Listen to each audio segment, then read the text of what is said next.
What's up, sports fans? Shit, man, back. Speak Your Mind Sports Talk.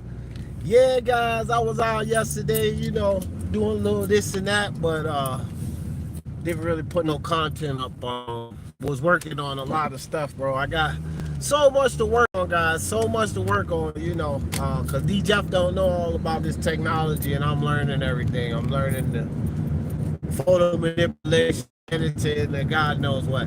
Anyway, right along, guys. I want to talk Teofimo Lopez and Errol the True Spence. For the love of sports, let's talk about it. All right, man. So first, I want to talk about Errol the True Spence. Listen, man, Spence is looking good, and for all of you guys that what's up, son? My son Take Power in the building, first in the building. What's good with you, fam? And for all of you guys that are not watching Spence, go online, bro. Pull up his Instagram page and all of that. Look, the dude is different. It's a whole different practice. Like, he's doing things differently. He's being a lot more responsible concerning, his workout regimen. He's keeping his weight down. Samuel Shaw in the building. What's good, Samuel? Carlos Mendoza. What's up? IBT. What's up with your IBT, my man? I know you've been busy with school and all, bro. Salute to you, dog. So, but that's his physical fitness. Guys, this means a world of difference. I don't understand if people realize that, because, like, I'm not even really going to go back and forth about the skill right now, because there's an argument. People don't feel Spence has a certain amount of skill. Okay, whatever. But when we look at what he was doing to himself physically and how he was treating himself in between fights and all of that, Augustin Rose in the building, what's good with you? This change is vital to Errol Spence's success. And look, guys, right now, the last video he did with Derek Cluster, and I did a live on that, and Spence was saying he's at like 167, and the idea is to get around 157 to 159. You want to be about around 10 pounds over fight weight. And he's going into these fights instead of ballooning up to 189 and all of that kind of stuff, and then killing himself to cut back down. And again, a lot of these guys are doing a lot of talking. COVID's down, so you don't have anything else to do. But it's different when you're talking and you showing, talking and you proving it. You talking that talk and you walking that walk. And that's what Spence is doing right now. And you can just see physically. Now, guys, I'm only talking about the physical right now. Because people blow everything out of proportion, and I'm saying, oh, Spence is a changed man. I'm not going that deep with it. I'm just talking about the physical, how he's taking care of himself in between fights. He's doing a lot better job of that than he did in the past, and that's the difference. And that's very detrimental, though, in a fighter's career, concerning, how they treat their bodies in between fights. And this is what we've been saying. A lot of the guys that I discuss boxing, we've been saying this shit about Spence for years. And you can't keep partying and punishing your body like that. You got to take care of yourself. The Bernard Hopkins, the Floyd Mayweathers, just put it this way: the fighters that had longevity, the Manny Pacquiao that fight for years and years, they take care of their bodies in between fights, during training camp. They take care of their bodies. There's no punishing their bodies like that. If you intend on being one of the greatest or plan on being one of the greatest, if you're telling us that this car accident was an epiphany and it really changed your outlook, it got you to understand that you were taking things for granted, then you're doing these things and showing us movement, that's why I'm impressed with what's going on with Spence. Because again, y'all go watch some of the footage. Like, the dude's ripped up already. You guys know Spence was never in this type of cutting in between fights before, bro. Never. Like, even when he first started, you know, before he start getting the money and all that, he was hungry and everything, but Spence still was blowing up in between fights before he started getting all popular and all of that. Yeah, he was thirsty, he was hungry, he was in the gym more, but he still was blowing up in weight in between fights. That was a habit that he's had that was not caused because of him winning belts or getting money or getting a big head. No, that was a habit that he brought with him for a while now. All of that blowing up in weight and that kind of foolery. So now he's doing things different. He's treating his body differently. And I just think that alone, you know, we could talk about the mental, where his mental state is, the things that he's saying and the interviews that he's doing and all of that. We could talk about those things. But what I see in him physically and what I see on these training regimens and how he's going hard and stuff. And of course we could put videos up of us going hard for 30 minutes and then don't do shit the rest of the week. But his body's not showing that. His body's showing that appears to be a consistent regimen that he's on now to treat himself the right way, instead of tearing himself up in between fights. And I think that that's going to serve him well. But you know, here recently, I'm just liking, like I said, I'm liking the things that's been saying. You know, when you couple the things that he's saying, but in the way that he's moving, when you put all of that together, then, you know, I think you can honestly say that Spence might be turning himself around, bro. It might be a different Errol Spence here, because, you know, I really want to hope that, because y'all know I'm a Spence fan, so I want to, because this is what I've been asking for the whole time, like Spence, I don't want to hear all of this garbage. I want to hear stuff like this, and I want to see stuff like this. I want to see him moving forward. So I hope it's not just lip service, and, you know, he's doing a lot of this for public relations and all of that type of foolery. But just concerning his size and the way he's treating his body and all of that kind of stuff, guys, I gotta tell you right now, Spence is looking really good. He's looking real good physically, and I'm pretty sure at some point in time, like, you know, that's just gonna transition over to what he does in the ring. And I think that it's gonna have an extremely positive effect on it. IBT says 100 D, Jeff. I hope he's changed, man. Me too, bro. Yep. Augustin Rose said, hey D, just have to wait and see where he is held. Yeah, but we're gonna find out a lot, Augustin, with this Danny Garcia fight. I tell you that, we're gonna find out a whole lot about him. So, moving on to my boy, my man. Well, Spence is my dog too. But Teofimo Lopez, baby. Loma Chico. Now, y'all know if I've been on Spence's Instagram, watching him doing his workouts and all of that stuff, and following Spence, y'all know I've been following my guy Teofimo Lopez. Y'all know I've been following Teofimo. Teofimo Lopez, bro. This kid is on 1,000 right now. Like, every time he come on Instagram, like, I see him, it seems like I see him working out. Either working out or eating. Which is a good thing he's continuously working out, because he's doing some eating while he's on the break too. But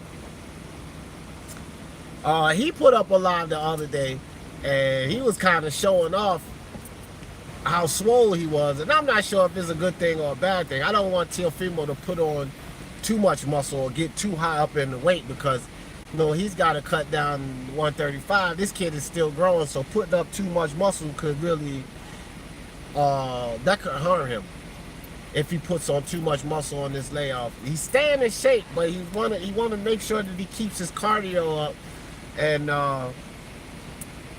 you know, do a lot of running and stuff, and, you know, don't want to put on so much muscle. But anyway, he was in a couple of videos where he was swole up, guys. Like, he was swole up. Can I get a 1, 2, 3?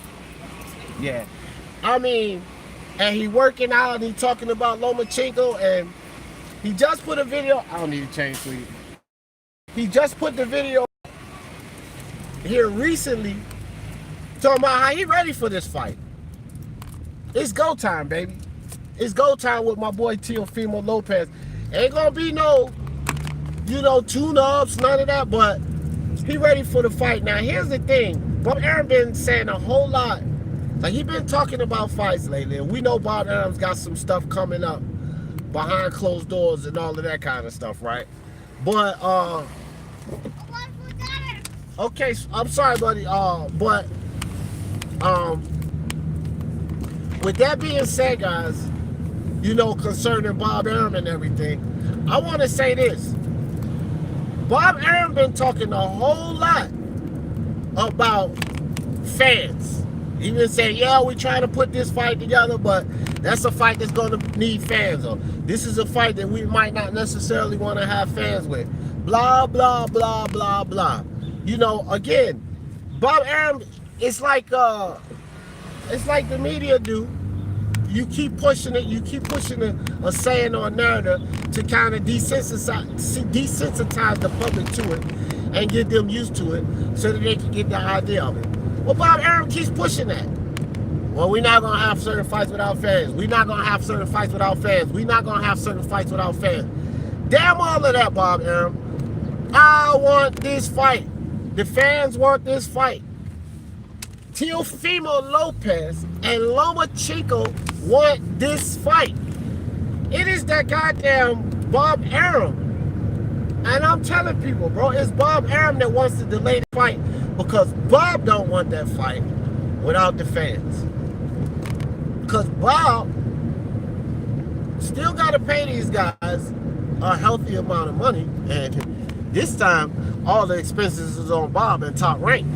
Because there's not another fighter outside where another network or promoter got to divvy up the money. No, Bob has to divvy up the money to both of these guys because both of these guys are top-ranked fighters.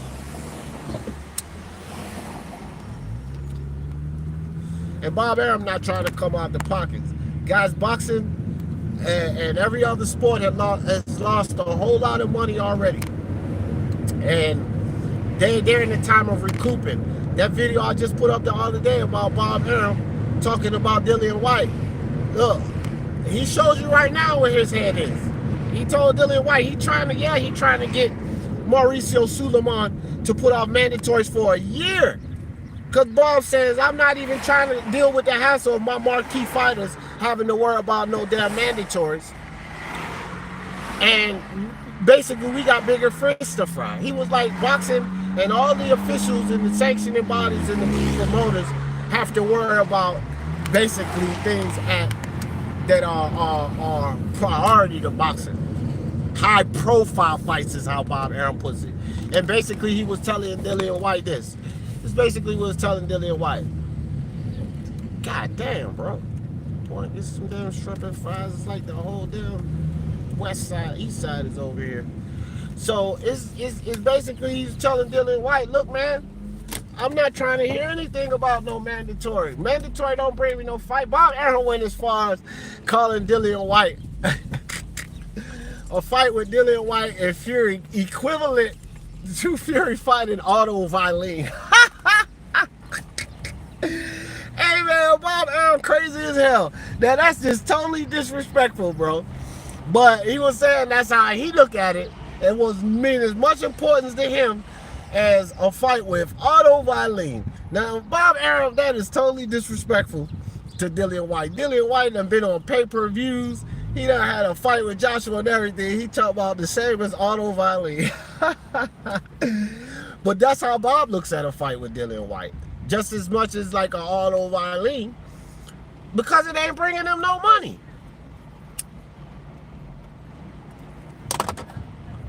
That article on that video, that was Bob Arum's. That's why I'm gonna start doing on a lot of these videos because people don't understand. Like, I'm reporting from these articles and stuff that these guys. Bob Arum said this himself. He ain't worried about Dillian White mandatory or no other mandatory. And because boxing has been down, everybody at the top level, like Errol Spence said, the guys in the suits are working on fights at the highest level. Dillian White, you just ain't at the highest level right now. And so with Teofimo and Loma, That's a fight at the highest level, but Bob trying to squeeze them pennies out of it, bro. And see, he's messing this fight up for everyone. I don't want to hear all of these narratives and bullshit videos about Lomachenko duck Teofimo or Teofimo duck Lomachenko. I'm telling you guys right freaking now, bro. If we don't get that fight, if we don't get Lomachenko and Teofimo Lopez, 100% it is Bob Arum. I'm telling you guys right now. Both of these guys are coming out on social media. They want to fight. They don't give a damn about no damn crowd, bro. Teofimo said something himself about it earlier. I think him and his dad got to talking. It was like, don't F a crowd. Now they don't care about it. Crowd, no crowd, they want to fight. Only one who's still talking that crowd foolery is Bob Arum.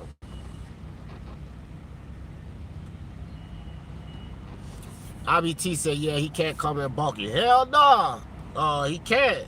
He'll pay the price. Lomachenko moving around him so fast. That dude needs to be lean and fit when he come in that fight. He don't need to be bulky or drained at all. If he have any afflictions in that fight, I already picked Loma to edge that fight out. But if Teofimo come in that fight with any afflictions, he's going to lose that fight, bro. He has to come in this fight top notch, 100%. Come to the party with your best fucking suit on. Because if not, my man Timmy kneeling in the building. What's good? D so happy his young guy. Like, hell yeah, bro.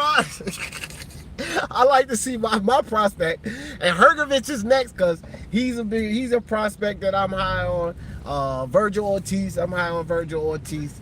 So yeah, I am happy, bro, that Teofimo doing this thing. You ain't lying, IBT. Reverend Pickles in the building. What's good with you, Reverend Pickles? Hard Recoil. What's up, Hard Recoil? What's up with you, fam? IBT said Arum is an old ass, rude ass. Yeah, he's old, and I would say this. I would say I don't look at Bob Arum as being rude. IBT, I look at Bob Arum as just being blunt. And I'll tell you why I say that, and it's a difference with Bob Arum. Yeah, a lot of things he say can be perceived as rudeness and can be taken as rudeness, but Bob Arum been in this game so long, bro, and he's so old. He tired of fucking around, bro. Thank you for just tell it how it is. Hold on one second, guys. Ray will be packing your order. You can go ahead when you're ready. All right, let me get the shrimp and fries. It come with biscuits, right? Let me get 2 of those. Hold on, can you slow down first? You said shrimp and fries. Yeah. It don't come as a shrimp and fry. You gotta add your fries. Oh, my bad. No, I'm just letting you know so you won't. Yeah, y'all used to have a combo like that. That's why. Huh? I said y'all used to have a combo like that, the shrimp and fries. No, sir. Let me tell you, we got a shrimp tackle box. And we have the surf and turf. But you can't turn it into a combo. Well, yeah. You want the shrimp tackle box? Yeah. They come with 8 butterfly shrimp, and I can turn that into a combo. You would get a side and a drink. Now, just give me like 2 orders of shrimps, 2 orders of fries, and 4 biscuits. So you want it's $4 for the 8 butterfly shrimp. You want 2 orders of those? No, don't y'all have like the pound, the half a pound of the popcorn shrimp? That's the popcorn shrimp is what I was talking about. Oh, you want popcorn? You don't want butterfly? Nah. Okay, so we have a combo for the popcorn. We have a combo for the popcorn shrimp. It's the number 10, or you can just get the popcorn shrimp by itself. Now, let me get 2 number 10s. 2 number 10s? Yeah. And what's the side of the drink for the first one? It's just fries for both of them. Fries? And what's your drink? Sprite. Sprite? Yeah. And the drink is the same as the second one? Yes. The first one? Yes, ma'am. Sprite? Yes, ma'am. Alrighty, anything else for you today? Nope, that's it. 1418. Thank you. You're welcome. Bro, that's why, guys, this is why I do not really eat at fast food restaurants. Today I'm being extremely lazy. I don't feel like cooking my I don't know, I lost signal for a second. But anyway, yeah, bro, that's why I don't like ordering fucking fast food. I'm just being lazy today. I do eat shrimp, seafood, so being lazy. But anyway, back to back to the topic though. You know, Teofimo Lopez and Loma want that fight, man. And Bob Arum, it's money, but I mean, I can respect Bob Arum and his position on the layoff and earning the money back, bro. It's still a business, and you lose a hell of a lot of money not having that crowd involved. And there's a good chance that they can have, and I was saying this anyway, in fall, like mid to late fall, thanks, that they can, oh shit. Thanks, you too. I was saying anyway, mid to late fall, they could have boxing come back to us, and basically that's what's getting ready to happen. So, you know, I just want the fight to happen, but it don't seem like, if they don't open up boxing so that they can have fans, and they was talking about doing it in some stadiums, and they'll still be able to preserve social distancing, just spread the people out. They can still fit, you know, quite a bit of people in there. But if they're not able to pull that off, we won't get this fight. And Teofimo's gonna have to move up. So that's just how it is, dog. We ain't gonna get the fight. So, but I'm telling everybody now, before the videos come out, Teofimo ducking, Lomachenko ducking, I don't care who they put it on. Ain't none of those guys, neither one of those guys ducking, bro. It's not a duck situation here. What's going on is Bob Arum is holding that fight up. All right, guys, I'm gonna shut this down, bro, because I keep going down. I don't know why, but anyway, for the love of sports, let's talk about it. Peace. I'll hit y'all up later. Sorry about that. My phone overheating or something, but peace out, guys.